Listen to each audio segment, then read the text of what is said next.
Seja bem-vindo de volta às nossas aulas de período intertestamentário aqui da Escola Charles Spurgeon Online. Nós estamos na nossa terceira aula, onde nós vamos falar sobre os períodos Ptolomaico e Sírio, também conhecidos como período Ptolomaico e período Seleucida. Nós vamos, para que a gente possa se situar melhor sobre o que a gente vai falar hoje, você deve lembrar que na última aula nós falamos sobre Alexandre o Grande e o seu império, que havia sido dividido entre seus 4 generais. No final das contas, depois de tantas batalhas, os generais que, vamos dizer assim, se sobressaíram e acabaram tomando conta de todo o império foram os imperadores Seleucida e também o imperador Ptolomeu, Seleuco e Ptolomeu. Mas a gente vai falar um pouco mais sobre isso, mas só para que a gente se situe aí dentro da história.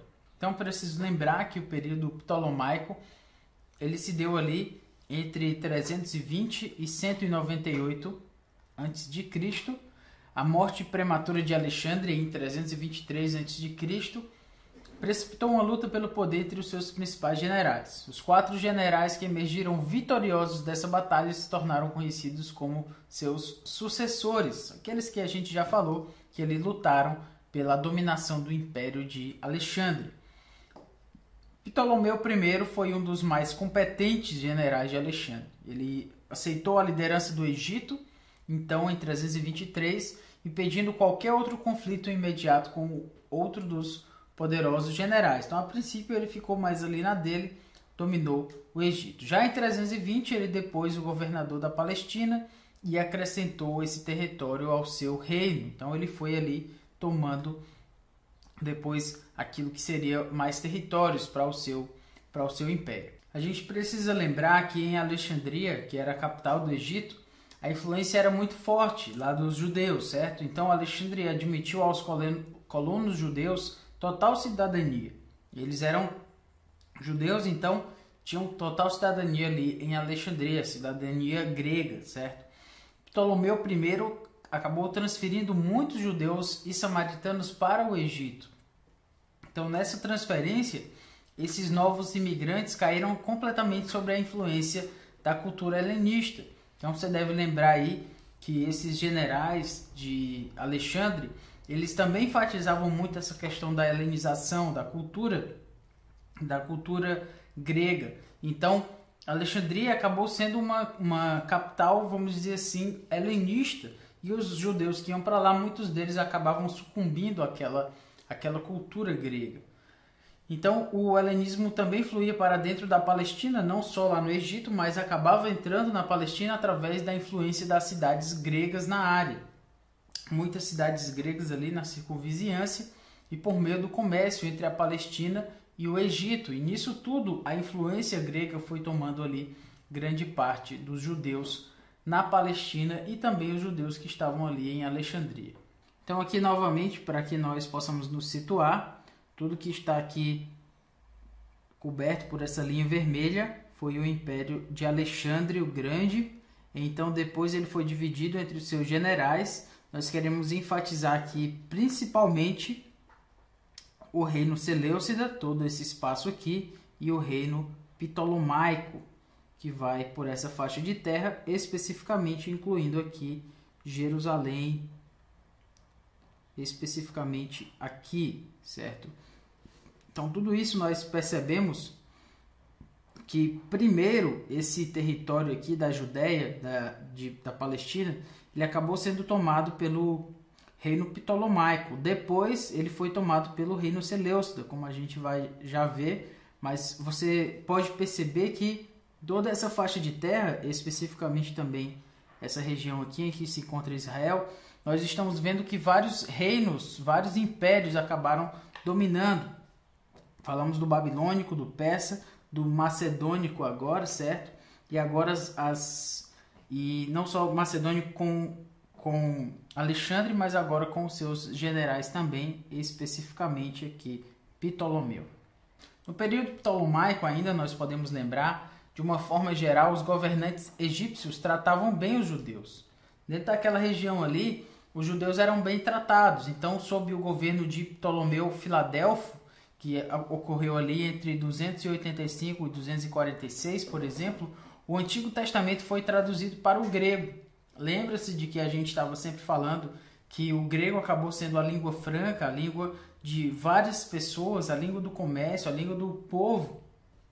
Então, os judeus, muitos deles nem mesmo sabiam mais falar hebraico, nem mesmo entendiam mais a lei a lei no seu formato original. Então, o que aconteceu? Alguns judeus, disse a tradição de 72 eruditos judeus, vieram a traduzir o Antigo Testamento do hebraico para o grego, o que acabou se tornando a Septuaginta, né, comumente designada a partir dos numerais romanos LXX, ou seja, 70 no numeral romano. Essa tradução indicou que os judeus que moravam no Egito estavam se tornando mais proficientes no uso do grego do que no uso do hebraico nativo, ou seja, muitos deles estavam usando mais grego do que hebraico, alguns não sabiam mais hebraico, então por conta disso eles precisavam de uma tradução para o grego, e foi sob o governo de Ptolomeu Filadelfo que eles conseguiram essa tradução.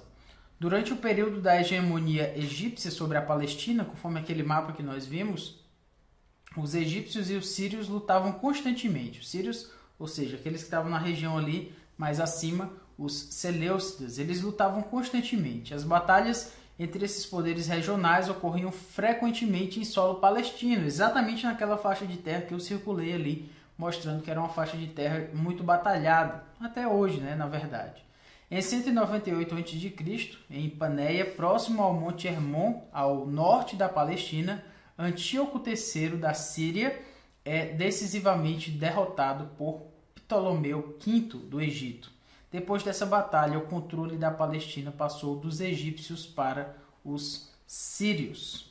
Então aí você pode ver uma cópia da Septuaginta, né? um manuscrito da Septuaginta escrito em grego, mas com o conteúdo traduzido do hebraico. Então aqui, conforme você vê no mapa, nessa região aqui da Palestina, lá em cima, aqui em Paneia, Antíoco III derrota o exército ptolomaico que resistiu ao controle seleucida, né, sobre a Palestina em 200 a.C. Então aí você vai percebendo aqui, Antíoco III derrota então Ptolomeu IV, e então o governo seleucida começa a ser, ou seja, o governo sírio começa a ser aquele que vai tomar conta dessa parte aqui da região, a parte aqui da Judeia, mas não só isso, de toda uma região ainda maior do que essa, mas especificamente aqui nós estamos tratando sobre a Palestina. Aqui, algumas das rotas que os batalhadores seguiram, certo? No caso, a campanha de Antíoco III, e aqui as forças romanas que vieram também para impedir aqui um avanço maior desses reis, né, dessa região. Falando agora um pouco sobre o período sírio, que se deu entre 198 e 167 a.C., precisamos lembrar que na tentativa de reforçar sua autoridade sobre a Palestina, a Síria encarou uma nação dividida. Então lá ali na Palestina havia uma nação dividida. Muitos judeus, liderados pelo sumo sacerdote Onias III, apoiavam os Ptolomeus do Egito. Então eles estavam ali já sendo cuidados pelo Egito, então eles apoiavam esse aí, e todos liderados pelo sacerdote Onias. Os seus oponentes da casa abastada de Tobias apoiavam a Síria, então teve essa divisão aí. Por alguns anos houve uma luta entre os pró-Egito de Onias e os pró-Síria de Tobias. Os de Onias prevaleceram e sua dominação continuou até o sírio Antíoco IV chegar no poder, como a gente vai analisar agora. Antíoco IV, esse aí que nós vamos falar agora, que viveu entre 175 e 163 a.C., era um helenista comprometido. Então ele assumiu o nome de Epifânio, que significava manifestação de Deus. Então vamos pensar aqui um pouco sobre Antíoco IV, que ele é importantíssimo aqui porque a gente vai tratar. Ele era um helenista, comprometido no sentido de que ele estava ali também com o propósito de aumentar essa influência grega sobre todos os lugares onde ele estivesse, principalmente os que ele estivesse governando. Assumiu então esse nome de Epifânio, que significava uma manifestação de Deus, ou seja, Antíoco IV ele se considerava o próprio Deus, a manifestação de Deus na Terra. Então ele sugeria que ele era a encarnação de Zeus ali na Terra.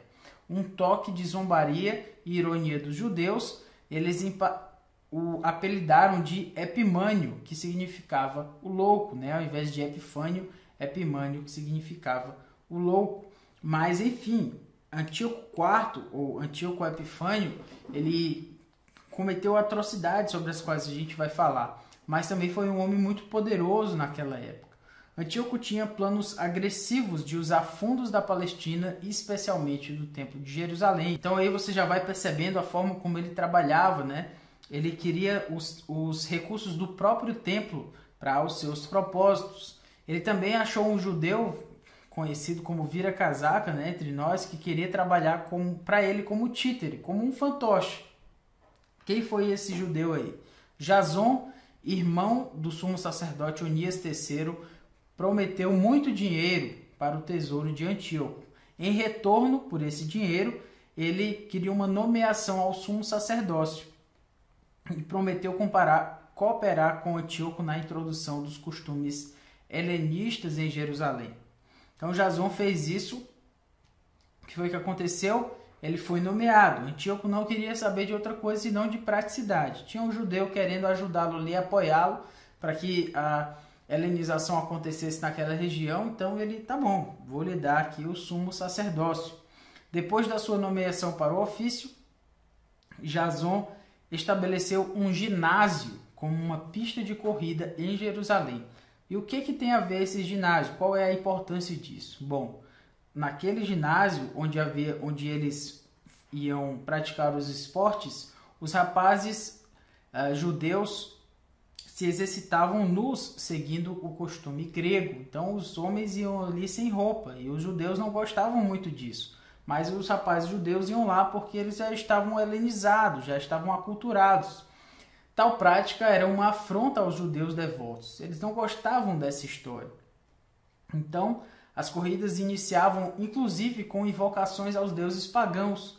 Então, estavam lá, antes deles começarem a correr, invocavam-se alguns deuses gregos, e nisso tudo os judeus não estavam gostando disso. Alguns sacerdotes judeus, inclusive, chegavam a deixar os seus deveres para irem a esses eventos.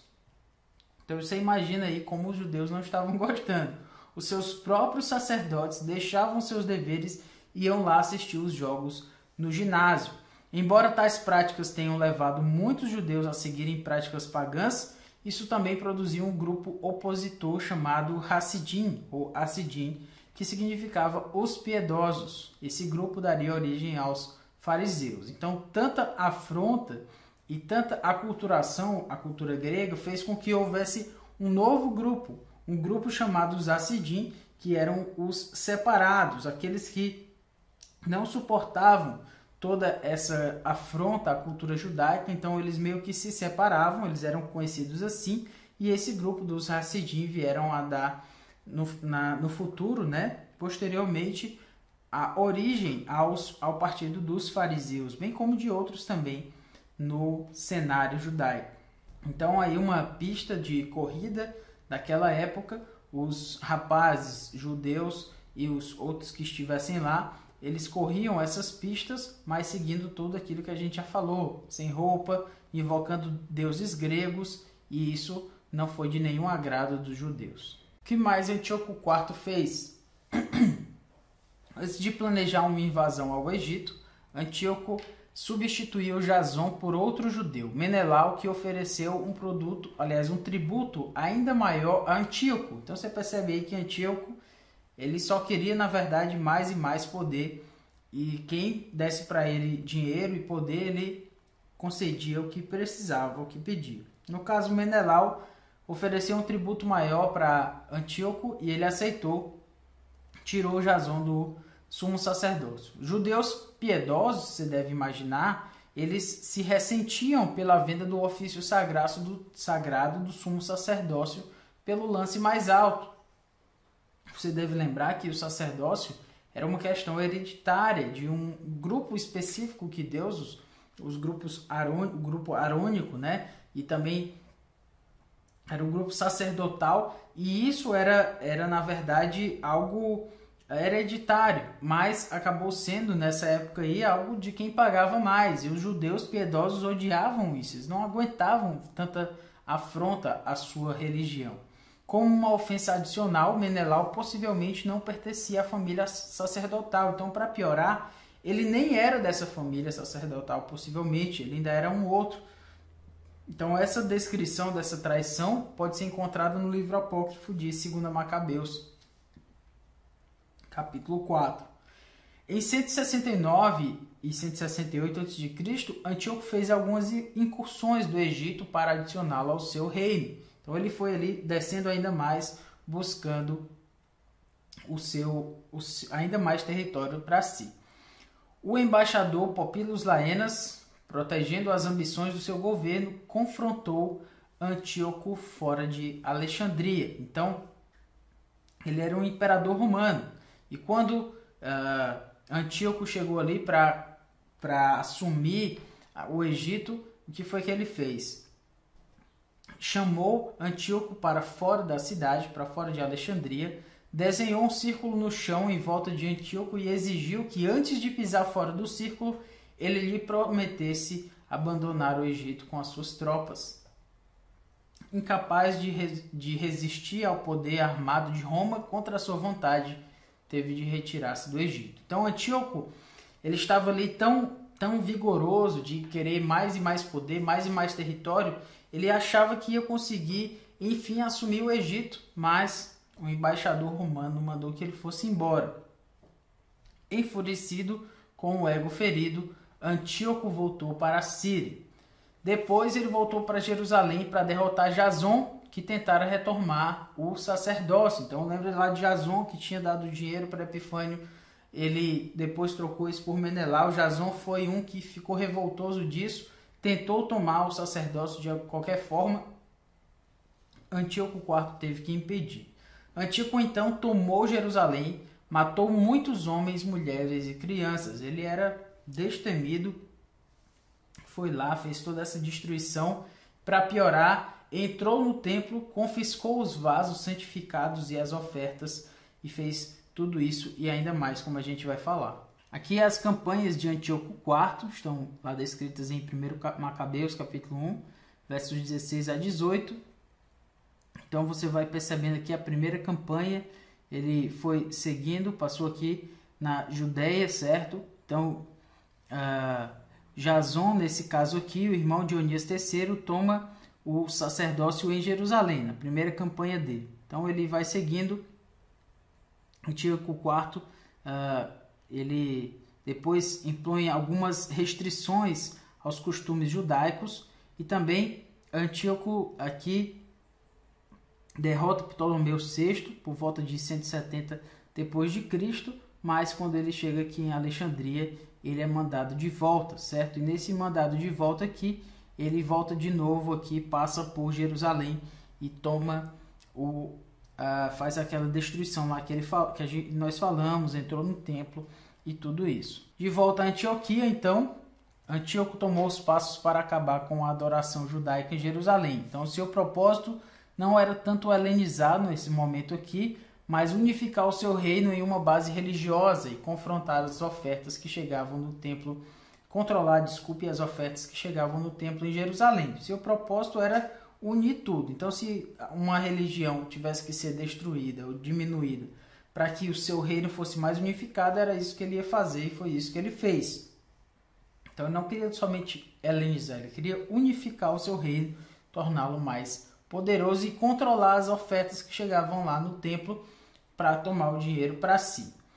Depois do decreto de Antíoco, o que foi que aconteceu? Se tornaram crimes capitais praticar a circuncisão. Então você imagina aí, o judeu era passível de pena de morte se ele praticasse a circuncisão.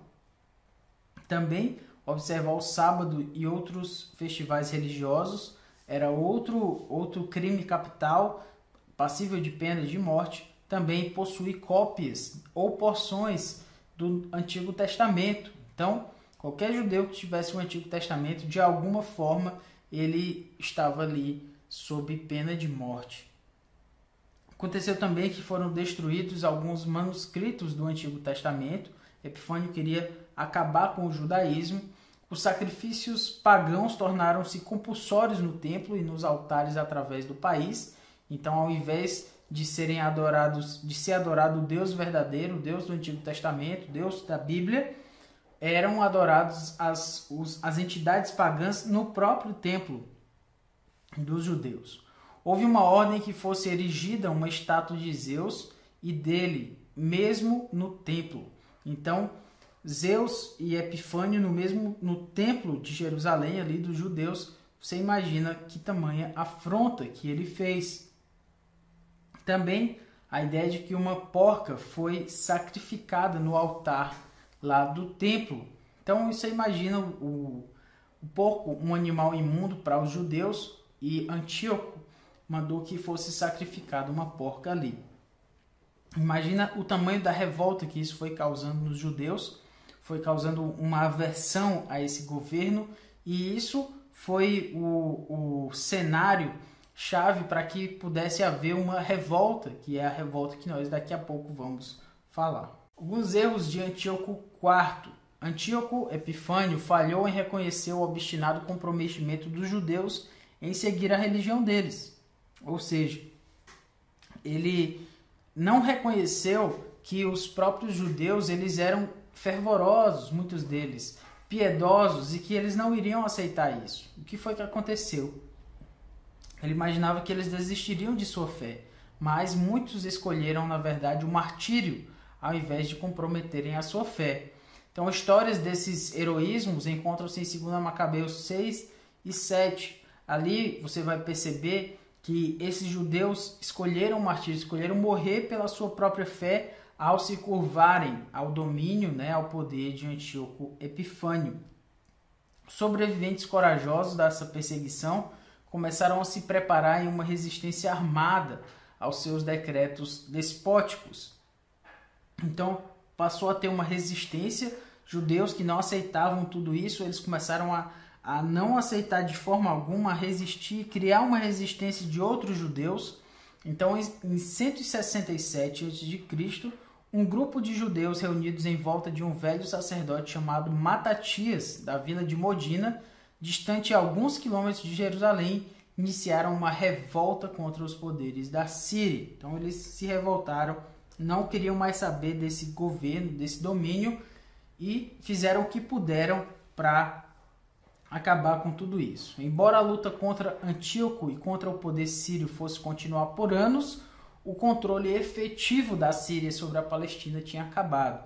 A partir daquele momento, o povo judeu era um povo livre, revoltosos sim com a revolta dos Macabeus, sobre a qual nós vamos falar na próxima aula, mas era um povo que não estava mais sob o domínio literal completo da Síria. Agora era um povo liberto por conta dos seus revoltosos que não aceitaram o domínio de um rei louco, um rei dominador, um déspota, um ditador que queria dominá-los de qualquer forma, mas eles resistiram. E essa é uma história tão bela que mostra pra gente pessoas que não quiseram se submeter à sua própria fé. Muitos, acreditamos, eram cristãos no sentido de não eram cristãos porque Jesus Cristo não tinha vindo ainda, mas eram crentes no Senhor Jesus Cristo, creio que muitos salvos também, e não se submeteram, permaneceram fiéis a Deus, fiéis à lei do Senhor, porque não queriam se submeter a um dominador pagão, certo? Então nisso a gente vê o poder de resistência de fato de pessoas que não quiseram se submeter a um domínio que não fosse do Senhor. Essa foi a nossa aula sobre o período Ptolomaico, Seleucida, certo? Então espero que você tenha gostado aí. Sei que são muitos eventos históricos, como eu falei, vale a pena dar um Google lá e dar uma olhada, ou até mesmo nos nossos próprios mapas que nós temos apresentado aqui, para ter uma ideia da linha do tempo, uma ideia de como esses impérios funcionavam. e então para que você tenha um entendimento ainda mais abrangente de tudo isso. Então até a próxima aula, que Deus nos abençoe.